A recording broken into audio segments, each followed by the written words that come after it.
The desperate escape. The rain hammered against the tall windows of the Grandview Hotel as Emma Torres pressed herself against the cold glass, watching the elegant guests arrive for the annual Children's Foundation charity gala. Her heart pounded in her chest like a caged bird desperate for freedom. She had been hiding in the ladies' restroom for 20 minutes, but she knew she couldn't stay there forever. Her ex-boyfriend Nathan was somewhere in that crowd, and she had made the mistake of coming to this event thinking he wouldn't be here. She had been wrong, terribly wrong. The moment she spotted his familiar blonde hair and predatory smile across the ballroom, every instinct screamed at her to run. Emma smoothed down her simple black dress, the only formal wear she owned, and took a shaky breath. She needed to get out of here without being seen, but the main entrance was too risky. Nathan would spot her immediately. As she carefully opened the restroom door and peered out, she noticed a service corridor to her left. Perfect. She could slip through there and find another exit. Emma gathered her courage and stepped into the hallway, her heels clicking softly against the marble floor. The corridor led to a storage area filled with extra tables and chairs for events. Emma was about to continue toward what she hoped was a back exit when she heard footsteps behind her. "Emma, there you are." Her blood turned to ice. Nathan's voice echoed through the corridor, and she could hear his footsteps getting closer. Panic flooded her system as she looked around desperately for somewhere to hide. The storage room had nowhere to conceal herself, and the corridor stretched ahead with no other doors in sight. Emma broke into a run, her heels making it difficult to move quickly. She could hear Nathan gaining on her, his voice growing more insistent and angry. She burst through the doors at the end of the corridor and found herself in the hotel's kitchen area, busy with catering staff preparing food for the gala. The staff barely glanced at her as she weaved between them, her heart hammering against her ribs. She needed to get back to the main area where there would be witnesses, where Nathan wouldn't dare make a scene. Emma pushed through another set of doors and found herself at the edge of the grand ballroom. The sight that greeted her was breathtaking. Crystal chandeliers cast warm light over hundreds of elegantly dressed guests. The men wore perfectly tailored tuxedos while the women glided across the floor in designer gowns that probably cost more than Emma made in a year. She felt completely out of place in her simple dress, but she had no choice. Emma tried to blend into the crowd, keeping her head down and moving toward the main entrance. She was almost there when a strong hand gripped her arm. "Running away from me again." Nathan's voice was low and threatening in her ear. "We need to talk, Emma, now." Emma tried to pull away, but his grip tightened.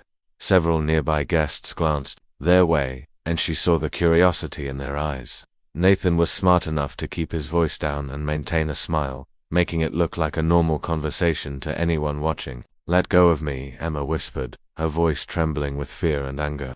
"Not until you listen to what I have to say," Nathan replied, his fingers digging into her arm. "You can't avoid me forever." In her desperation to get away, Emma stumbled backward, directly into someone behind her. She felt liquid splash across her dress and heard the unmistakable sound of glass hitting the floor.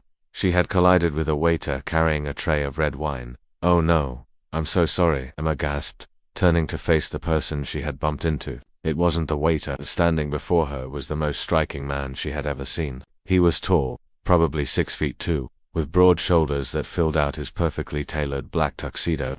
His dark hair was styled impeccably, and his piercing blue eyes seemed to take in everything at once. Despite having red wine splashed across his white shirt, his expression remained calm and composed. "Are you all right?" he asked, his voice deep and smooth. His gaze moved from Emma to Nathan, and she saw something shift in his expression. Nathan released Emma's arm and stepped back, clearly recognizing the man. "Mr. Blackwood, I apologize for the disturbance. My girlfriend here is just a bit emotional tonight." "I'm not your girlfriend," Emma said firmly, finding her voice despite her racing heart. The man, Mr. Blackwood, looked between them with those intense blue eyes. Emma could see him assessing the situation, taking in her frightened expression, and Nathan's possessive stance. "I see," Mr. Blackwood said calmly. "And you are?" "Adrian Blackwood," he replied, extending his hand to Emma while completely ignoring Nathan. "And you've just improved my evening considerably." Emma stared at him, in confusion. "I ruined your shirt." Adrian looked down at the wine stain and then back at her with what might have been the hint of a smile. "It needed more color anyway. Black and white can be terribly boring."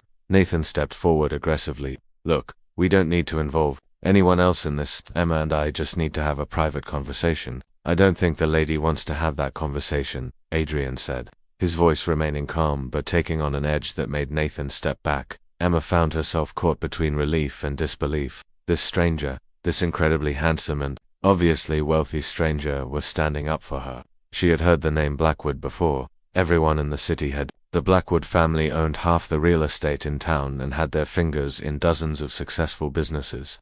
Emma doesn't know what she wants, Nathan said, his facade of politeness beginning to crack. We have history together. History has a way of staying in the past where it belongs, Adrian replied smoothly. He turned to Emma and she saw genuine concern in his eyes. Would you care to dance? I believe they're playing something slow and romantic. Emma's mind raced. This was her chance to get away from Nathan, at least temporarily. She looked at Adrian Blackwood, this stranger who was offering her an escape, and made a decision that would change everything. I'd love to, she said, accepting his offered arm. As Adrian led her toward the dance floor. Emma heard Nathan call after them, but his voice was lost in the sounds of the orchestra and the chatter of the crowd. She found herself being guided expertly through the other dancing couples, Adrian's hand firm and reassuring on her back. Thank you, she whispered as they began to move to the music. Don't thank me yet, Adrian replied, his blue eyes meeting hers. The night is just beginning. The fake arrangement. As they moved together on the dance floor, Emma became acutely aware of everything about Adrian Blackwood. The way he held her, confident but respectful. The subtle scent of his cologne, expensive and masculine. The way other guests watched them with curiosity and, in some cases, envy. She had never been the center of attention at an event like this, and it was both thrilling and terrifying. You're trembling, Adrian observed quietly, his voice low enough that only she could hear. I'm not used to this, Emma admitted, glancing around at the opulent surroundings. Any of this, the dancing or being rescued by a stranger. There was a hint of amusement in his voice. Both, Emma said with a small laugh despite her nervousness. I should probably explain about Nathan, your ex-boyfriend, I assume. Adrian guided her expertly through a turn, and Emma marveled at how natural it felt to follow his lead. X is right, very X. He just doesn't seem to understand that part. Emma's expression darkened. He's been following me, showing up at my work, my apartment. I thought coming here tonight would be safe because I didn't think he'd be invited to something this exclusive. Adrian's jaw tightened slightly. Men like that don't take rejection well. They see women as possessions rather than people. Emma looked up at him in surprise. You sound like you speak from experience. I've seen enough of the world to recognize certain types, Adrian replied diplomatically. The question is, what do you want to do about it? Before Emma could answer, she spotted Nathan approaching through the crowd of dancers. He had a determined look on his face that she recognized all too well.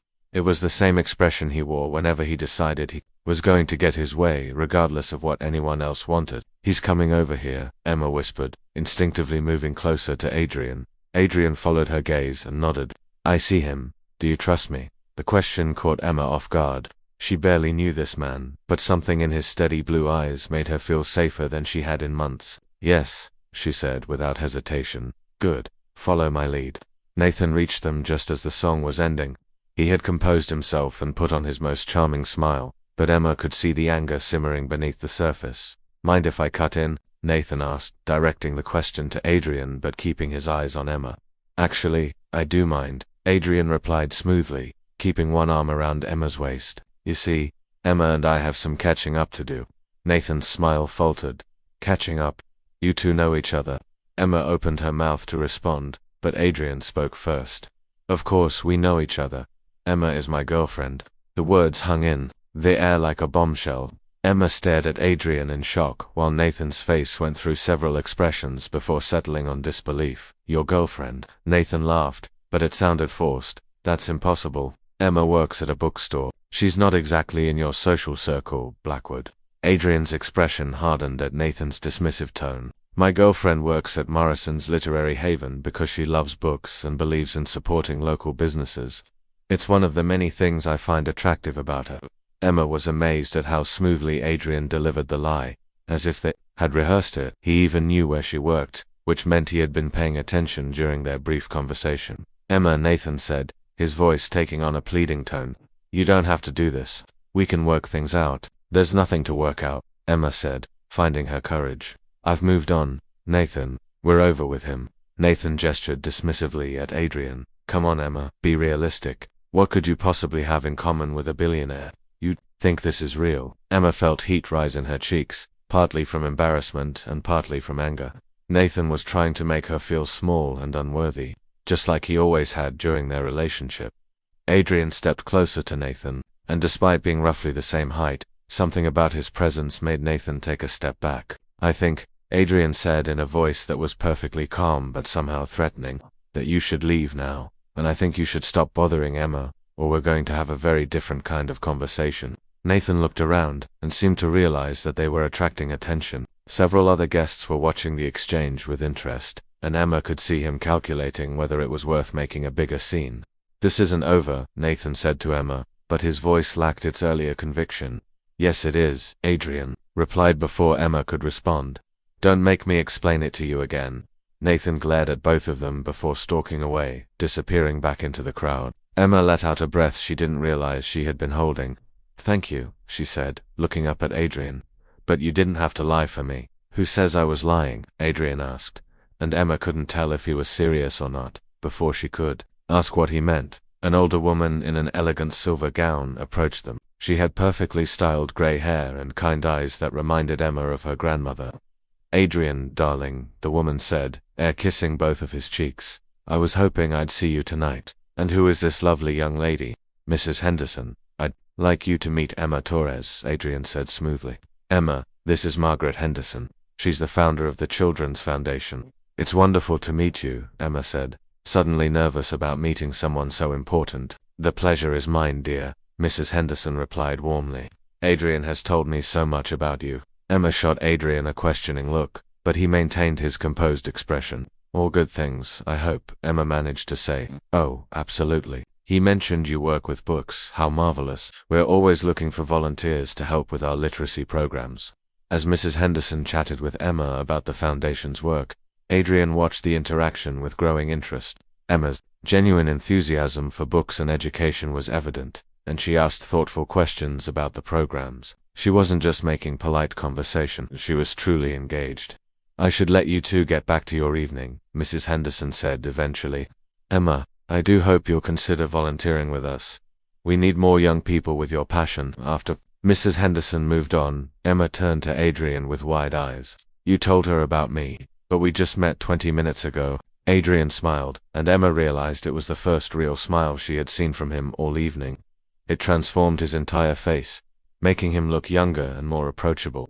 I'm a very good improviser, he said, and you handled that perfectly. I can't believe this is happening, Emma said, shaking her head. An hour ago I was hiding in a bathroom, and now I'm pretending to be the girlfriend of Adrian Blackwood. About that, Adrian said, his expression growing more serious. I have a proposition for you. Emma raised an eyebrow. What kind of proposition? Nathan isn't going to give up, is he? Men like him see rejection as a challenge, not an answer. He'll keep coming after you.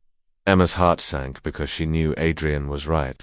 Nathan had never accepted no for an answer about anything during their relationship. But, Adrian continued, if he believes you're with someone like me, someone with resources and influence, he might finally back off. Are you suggesting we continue this charade? Emma asked, hardly believing what she was hearing. For a while, yes, just until he gets the message and moves on to bother someone else. Emma stared at him. Why would you do that for me? You don't even know me. Adrian was quiet for a moment, and Emma could see him considering his words carefully. Let's just say, I don't like bullies, he said finally. And I have a feeling there's more to Emma Torres than meets the eye. Before Emma could respond, the orchestra began playing a new song, something slow and romantic that drew couples back onto the dance floor. So what do you say? Adrian asked, extending his hand to her again. Care to dance with your boyfriend? Emma looked at his outstretched hand, then up at his face. There was something in his expression that made her heart skip a beat. This was crazy, absolutely insane. She was a bookstore clerk from a modest background, and he was one of the wealthiest men in the city. They had nothing in common except this moment, this strange twist of fate that had brought them together. But as she placed her hand in his and let him lead her back onto the dance floor, Emma couldn't shake the feeling that this fake relationship might turn into something more real than either of them expected. Hearts Unveiled. 3 weeks had passed since the charity gala, and Emma's life had transformed in ways she never could have imagined. What had started as a desperate escape from Nathan had evolved into something that felt surprisingly natural. even though she kept reminding herself it was all pretend.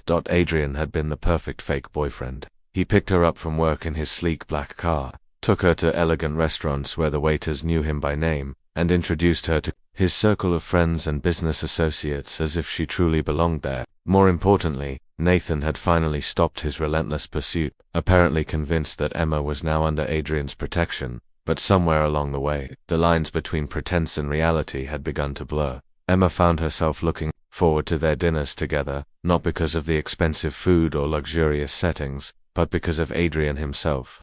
He was nothing like she had expected a billionaire to be. Yes, he was confident and commanding in business situations, but he was also thoughtful, funny, and surprisingly down-to-earth when they were alone.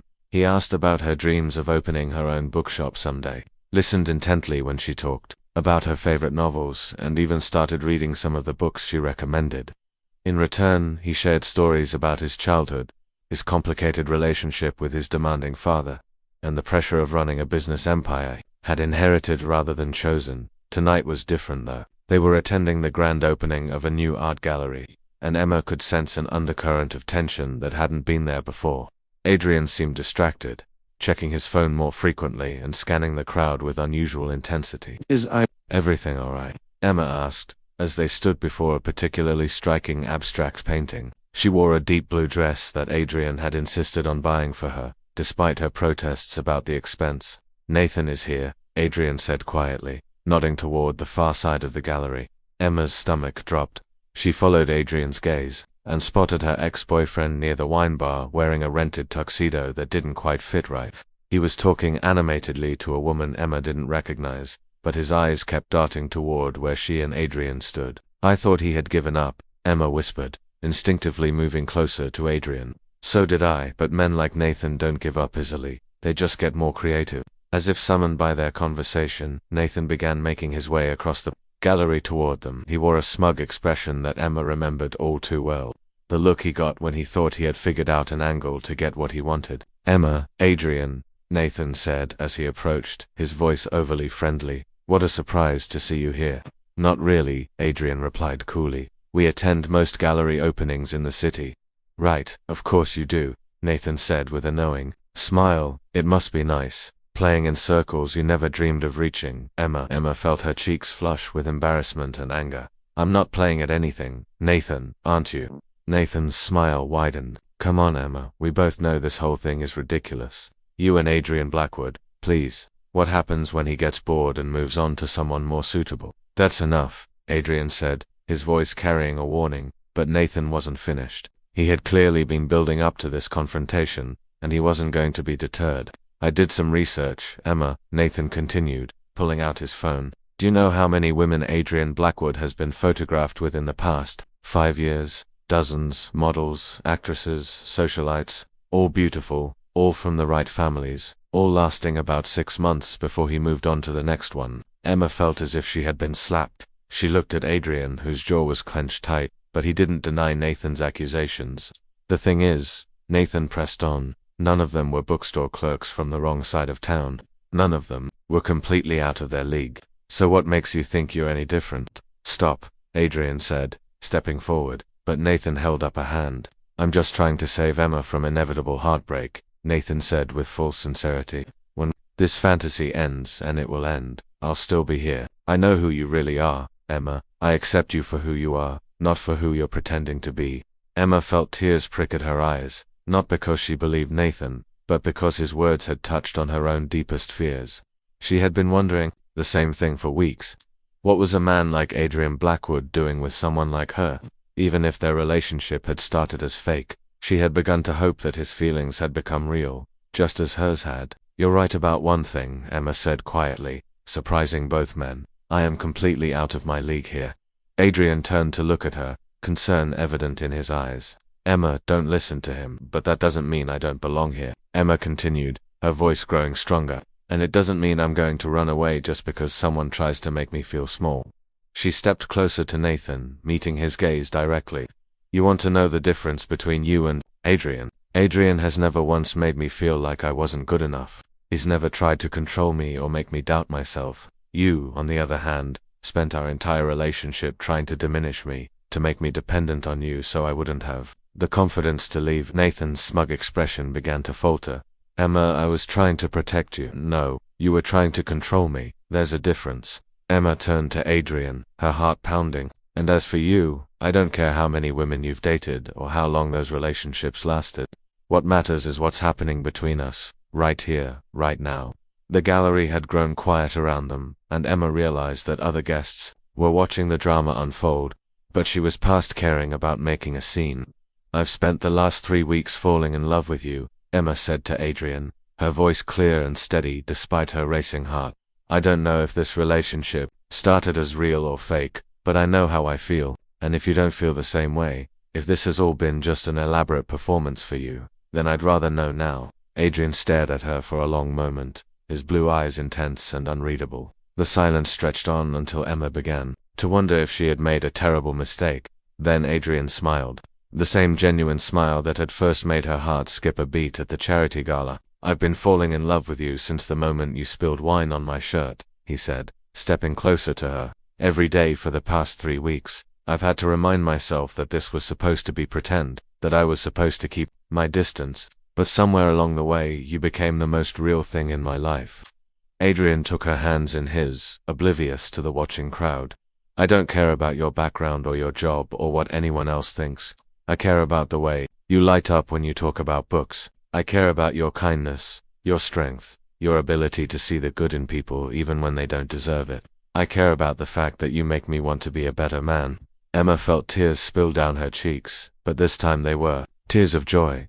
I love you, Emma Torres, Adrian said softly. Not as a pretend girlfriend, not as a temporary arrangement, but as the woman I want to spend the rest of my life with. Before Emma could respond, Adrian cupped her face in his hands and kissed her. It was nothing like the polite, performative kisses they had shared for the benefit of observers over the past few weeks. This kiss was passionate, desperate, and completely real. When they finally broke apart, Emma was breathless and dizzy with happiness. I love you too, she whispered against his lips. When they turned back to where Nathan had been standing, he was gone. Emma didn't know when he had left, and she realized she didn't care.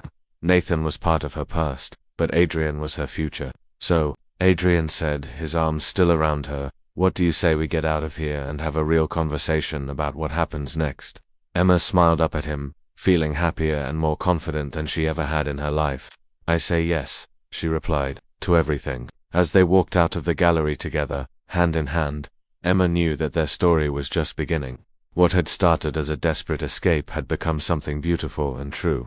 Sometimes the best things in life happened when you least expected them, when you were brave enough to take a chance on something that seemed impossible. And sometimes, just sometimes, fairy tales could come true, even for bookstore clerks who spilled wine on billionaires.